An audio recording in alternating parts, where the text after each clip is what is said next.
मुंबई, वह शहर जो हर दिन लाखों सपनों को गढ़ता और उतने ही सपनों को मसल देता है। इस तेज दौड़ती जिंदगी में हर कोई अपनी मंजिल पाने की होड़ में भाग रहा था। इस भीड़ में एक लड़की, माया, अपनी अनगिनत कोशिशों के बावजूद कहीं खोती जा रही थी, लेकिन उसकी आंखों में एक चमक थी, अभिनेत्री बनने का सपना। माया का हर दिन चुनौतियों से भरा होता। सुबह वह एक छोटे से कैफे में काम करती, दोपहर को ऑडिशन के लिए भागती और रात को अपने कमरे में बैठकर खुद को समझाती कि उसका सपना कभी न कभी जरूर पूरा होगा। लेकिन हर असफल ऑडिशन उसे थोड़ा और तोड़ देता। एक दिन जब वह अपनी स्कूटी पर जल्दी में ऑडिशन के लिए जा रही थी, तो अचानक ट्रैफिक में उसकी स्कूटी एक कार से हल्की टकरा गई।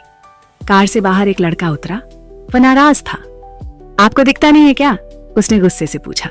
माया ने पलटकर जवाब दिया, और आपको जल्दी की क्या पड़ी थी? सड़क आपकी जागीर थोड़ी है।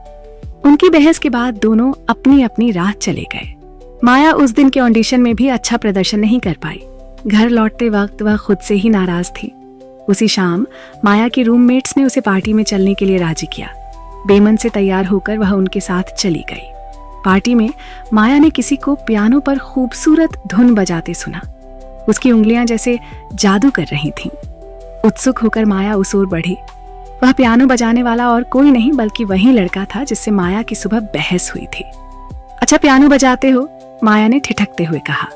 धन्यवाद, और तुम गुस्सा बहुत अच्छा करती हो, उसने मुस्कुराते हुए जवाब दिया। दोनों हंस पड़े। यही उनकी पहली सच्ची बातचीत थी। उस लड़के का नाम अयान था। वह एक संगीतकार था जिसका सपना था मुंबई में अपना खुद का क्लब खोलना। लेकिन परिवार की जिम्मेदारियां और खुद पर अनिश्चितता उसे यह जोखिम लेने से रोक रही थी। अयान और माया जल्दी ही अच्छे दोस्त बन गए। दोनों ने अपने अपने संघर्ष और सपनों को एक दूसरे से बांटा। तुम्हारे अंदर हुनर है माया, अयान ने एक दिन कहा। तुम्हें सिर्फ खुद पर यकीन करना होगा। माया ने पहली बार महसूस किया कि कोई है जो उसके सपनों पर उतना ही विश्वास करता है जितना वह खुद। अयान की प्रेरणा से माया ने छोटे नाटकों में काम करना शुरू किया। उसने खुद एक नाटक लिखा और उसका मंचन किया। लेकिन जब नाटक को दर्शक नहीं मिले तो माया टूटने लगी। क्या मेरा सपना सच में बेकार है? उसने आंसुओं के बीच अयान से पूछा। हार और सफलता साथ चलते हैं, अयान ने कहा। अगर तुमने अपने सपने को सच में चाहा है तो तुम्हें उससे लड़ना ही होगा। दूसरी ओर अयान को मजबूरी में एक बड़े बैंड में काम करना पड़ा, जहां उसकी रचनात्मकता को दबाया जा रहा था। लेकिन माया ने उसे भी प्रेरित किया। तुम्हारा संगीत सिर्फ तुम्हारा है, उसे किसी और के हिसाब से मत बदलो। माया ने अंततः एक बड़ा ब्रेक हासिल किया जब एक प्रसिद्ध निर्देशक ने उसके नाटक को देखा और उसे अपनी फिल्म में मुख्य भूमिका दी। अयान ने भी अपनी नौकरी छोड़कर अपना क्लब शुरू करने का फैसला किया। दोनों ने अपने सपनों को जीते हुए एक दूसरे का हाथ थामे रखा। उनके सपने अलग थे, लेकिन एक दूसरे की सफलता में उनकी खुशी थी। धीरे धीरे वक्त बढ़ता गया। दोनों अपने अपने काम में व्यस्त होने लगे और एक मोड़ पर बिछड़ गए। माया अब एक सक्सेसफुल अभिनेत्री बन गई होती है।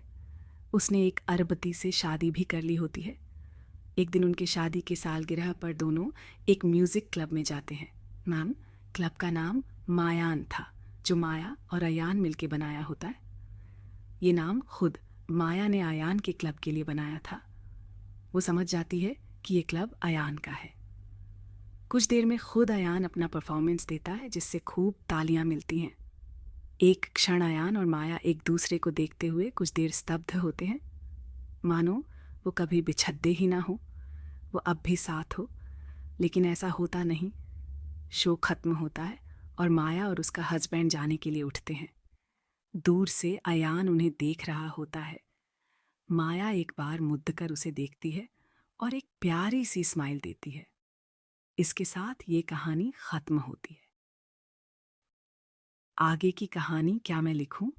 अगर हाँ तो मुझे कमेंट करके बताएं।